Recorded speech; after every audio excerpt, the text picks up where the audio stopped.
Hello friends, welcome তিয়ানাজ house চ্যানেলে। আজ আমি একটা দারুণ রেসিপি নিয়ে এসেছি। এটা অবশ্যই নিরামিষ একটি রেসিপি। সেটা হলো পুঁই শাকের তরকারি, বা অথবা অনেকে পুঁই শাকের চচ্চড়িও বলে। ঠিক আছে, সেটাই আমি এখন করব। তার জন্য নিয়ে নিয়েছি পুঁই শাক। পুঁই শাকের আমি ছাড়িয়ে নিয়েছি পাতাগুলোকে ডাল থেকে, এবং ডালগুলোকে এভাবে ছোটো করে কেটেও নিয়েছি। পাতাগুলোকে খুব ভালো করে ধুয়ে নিয়েছি। লিফি ভেজিটেবলসগুলো যদি কখনো খান আপনারা, অবশ্যই এটা খেয়াল রাখবেন যে পাতাগুলো যেন অবশ্যই খুব ফ্রেশ হয়। আর পাতাগুলো ভালো করে প্রায় আধা ঘন্টার মতন জলে অবশ্যই ভিজিয়ে রাখবেন।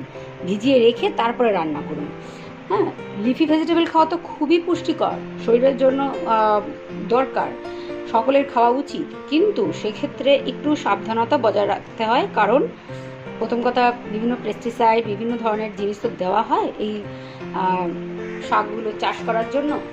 তার জন্য অবশ্যই এটিকে তো ওয়াশ করতেই হয়। এছাড়াও একটু দেখে নেবেন পাতাগুলোর মধ্যে অনেক সময় কি হয়, দুপাশই ভালো করে চেক করে নেবেন। অনেক সময় দেখা যায় পাতাগুলোতে যে সাদা সাদা এক ধরনের পোকা এখানে ডিম দিয়ে রাখে, তারপর লেগে থাকে আর কি পোকাগুলো। তো সেগুলো যেন না থাকে তার জন্য খুব ভালো করে কিন্তু প্রত্যেকটা পাতা ওয়াশ করে নেবেন। আমি প্রত্যেকটা পাতাই খুব ভালো করে ওয়াশ করে এখানে রেখেছি, একদম ফ্রেশ প্রত্যেকটা পাতা। দেখতে পাচ্ছেন ওয়াশ করে রেখেছি। এবং এবার আমি এগুলোকে একটু কেটে টুকরো করে নেব। যেহেতু আমি এগুলোতে আগে থেকেই এভাবে কেটে ওয়াশ করে নিয়েছি, তো আমি জাস্ট অল্প করে নিয়ে কেটে টুকরো করে নেব, যাতে রান্নায় দিলে সবজির সাথে সুবিধা হয় রান্নাটা করতে।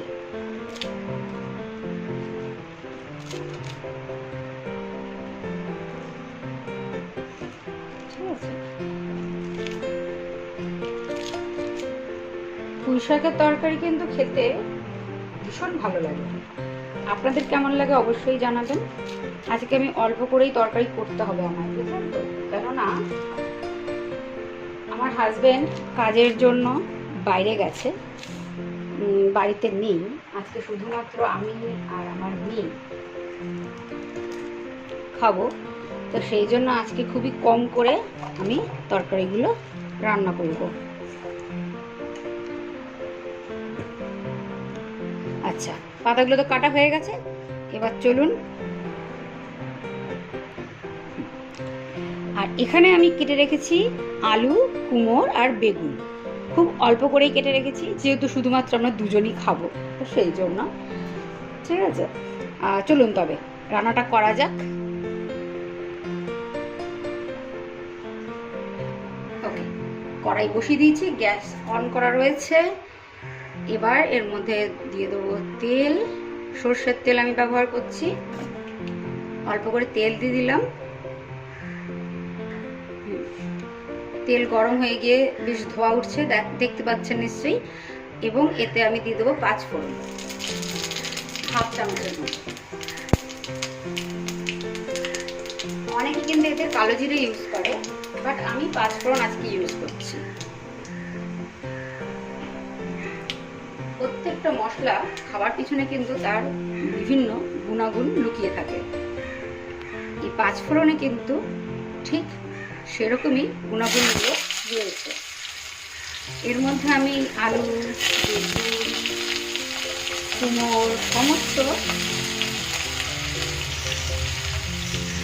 সবজিগুলো দিয়ে দেবো।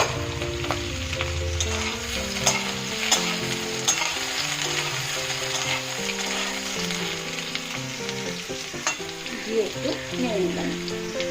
এবার এতে স্বাদ মতো লবণ, আমি হাফ চামচের মতো লবণ দিলাম।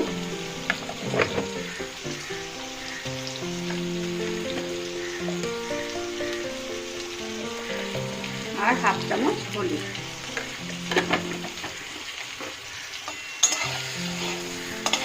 দিয়ে আবার একটু নেড়ে চেড়ে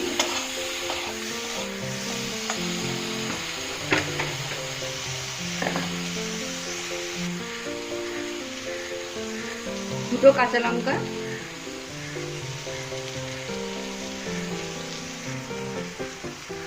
কেটে কাঁচা লঙ্কাগুলো দিয়ে দিলাম। হাফ চামচ ধনে গুঁড়ো অ্যাড করব।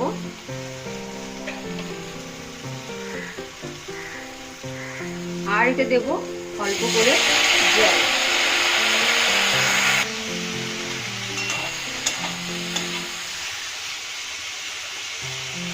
জলটা দিয়ে আমি এটা একটু ঢেকে দেবো অল্প সময়ের জন্য।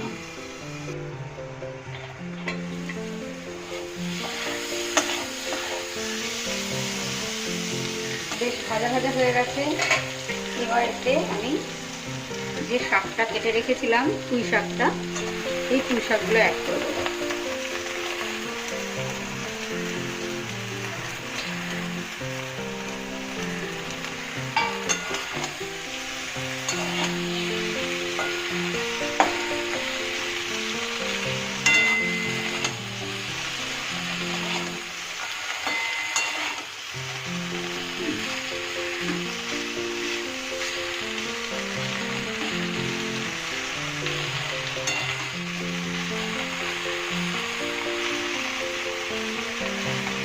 পুঁই শাকটা ভালো করে মিশিয়ে নিলাম। আমি যেহেতু এখানে আগে থেকে নুন হলুদ সব কিছুই মশলা দিয়ে দিয়েছি, তাই আর নতুন করে কিছুই এর মধ্যে দিতে হবে না। একদম হয়ে গেলে লাস্টে একটু অল্প করে চিনি দিয়ে দেবো স্বাদ মতো।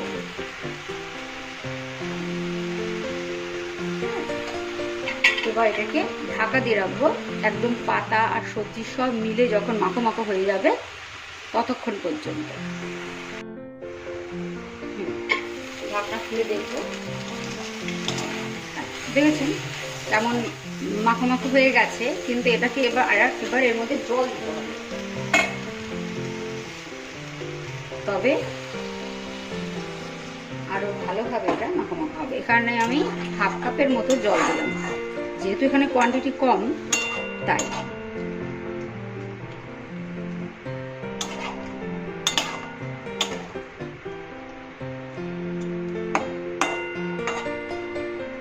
এবার আরো 10 মিনিটের জন্য আমি এটা ঢেকে রেখে দেবো। তারপর আপনাদের দেখাচ্ছি কেমন হলো।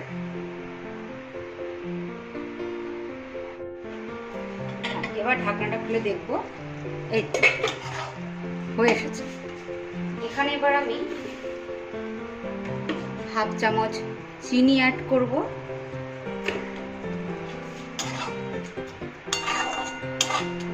তাতে খাবার স্বাদটা আরো বেশি ভালো লাগে। যেটুকু জল দেখতে পাচ্ছেন, এই জলটা একটু টেনে আসলেই, একটু মাখো মাখো হয়ে গেলে আমি এটা নামিয়ে সার্ভ করতে পারবো।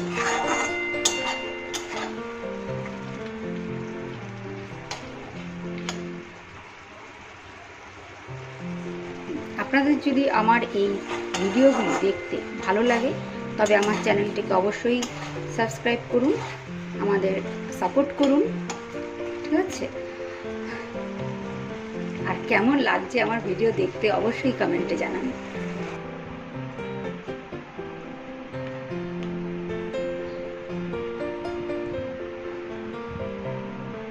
আমার পুঁই শাকের তরকারি রেডি সার্ভ করার জন্য। খুবই সুন্দর হয়েছে আর খেতেও তো দারুণ হয়েছে। আপনারা অবশ্যই বাড়িতে ট্রাই করুন এই রেসিপিটি।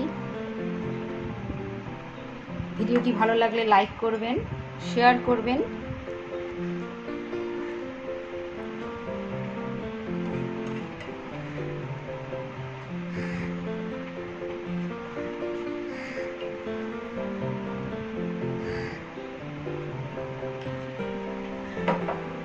আজকে এখানেই ভিডিওটি শেষ করছি।